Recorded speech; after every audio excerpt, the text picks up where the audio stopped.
the final thing that we heard in one of those answers was about some submarines.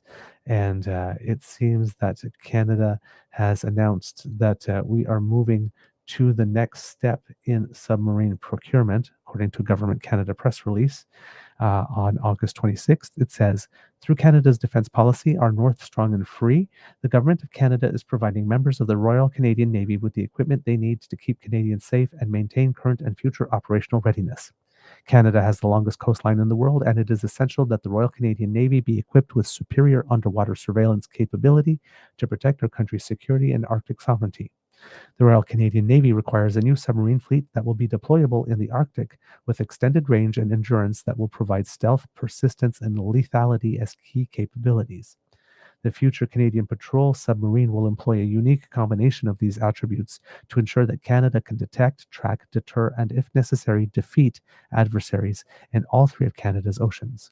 It will enable the Government of Canada to contribute to international security through deployments alongside allies and partners, while creating opportunities to strengthen Canada's defence and marine sectors.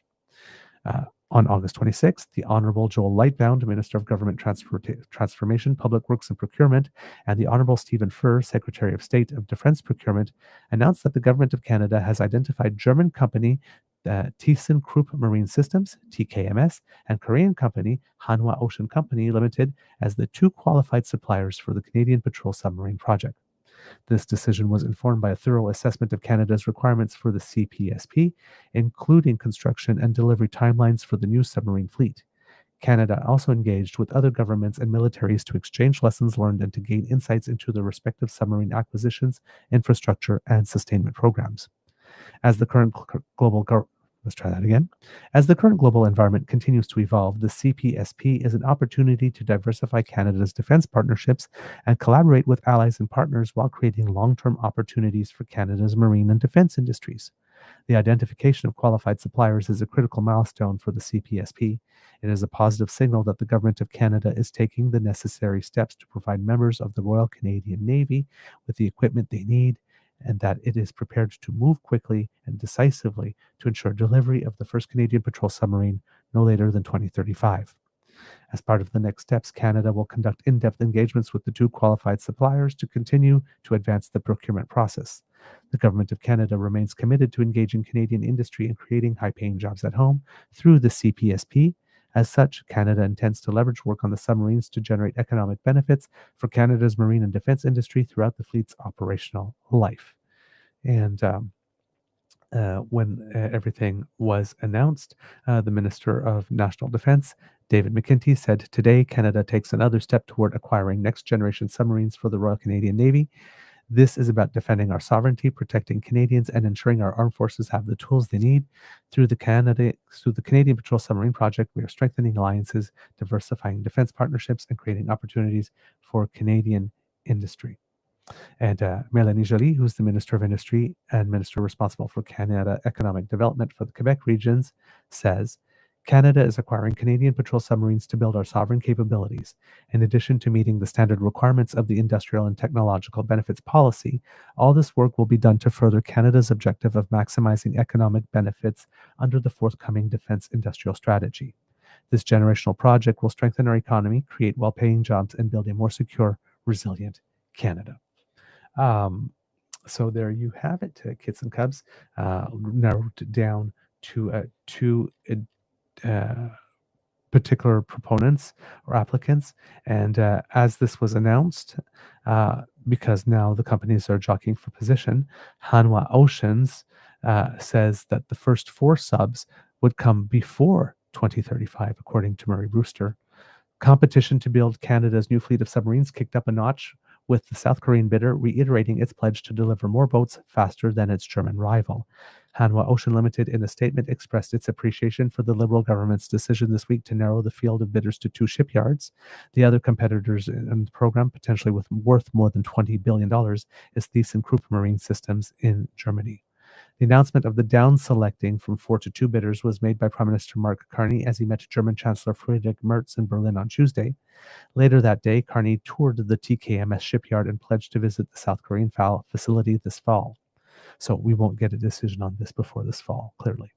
Hanwha Ocean and TKMS were picked because expressions of interest from both companies met the bar in terms of the capabilities and the kind of submarine required by the Canadian Navy, Carney said.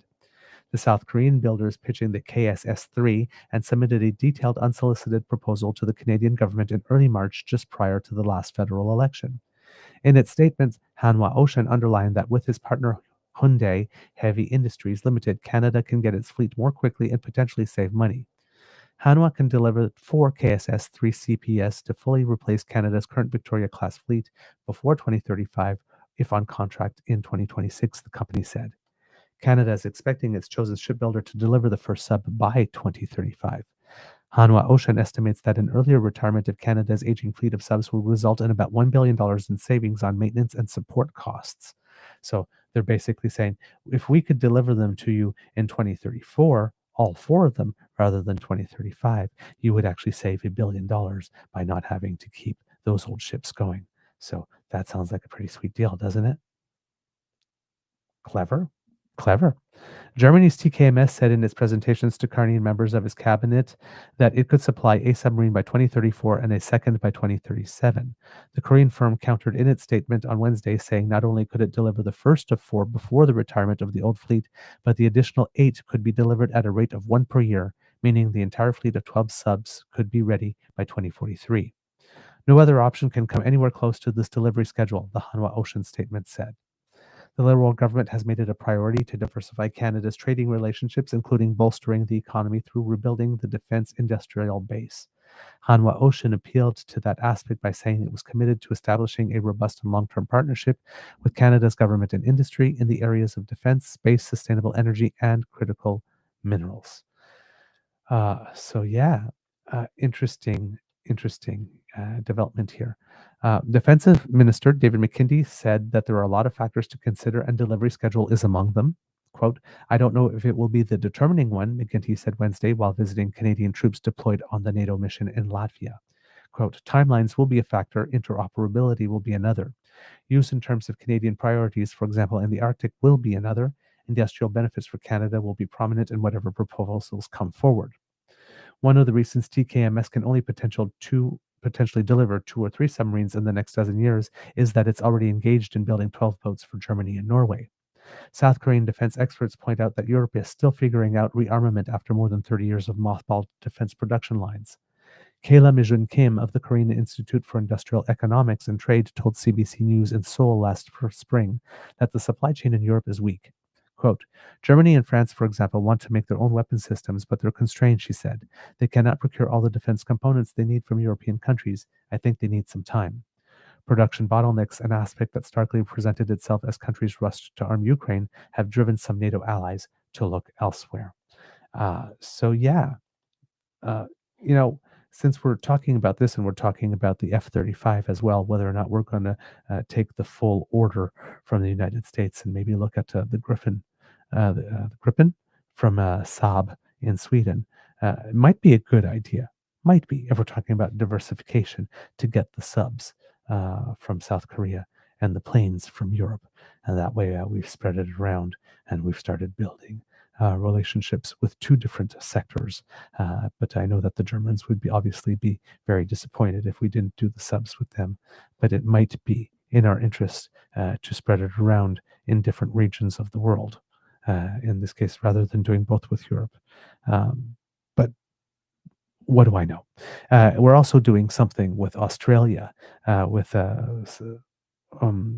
I'm guessing it's similar to over the horizon radar because we did buy that from Australia.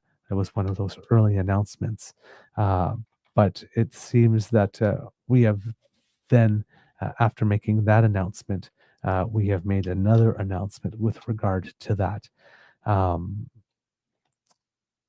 just looking for it here. No, cannot find it off the top of my head here, unfortunately. So I'll just look one more time here. No,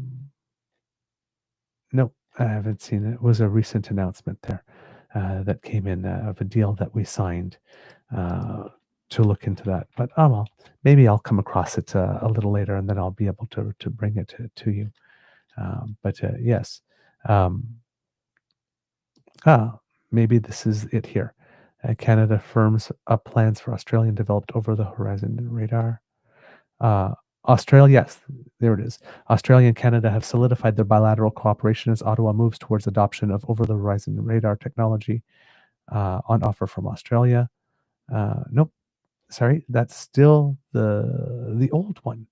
Very interesting that the new one is tougher to find. I'll maybe find it after when we cue the cock, and I can do a little extra quick search while the credits are playing, and maybe it will come up then. But yes, we are also having a different agreement there and spending some defense money there. So again, like three different continents might not actually be a bad idea to spread it around to show the world that we are interested in indeed doing business with a wide array of partners.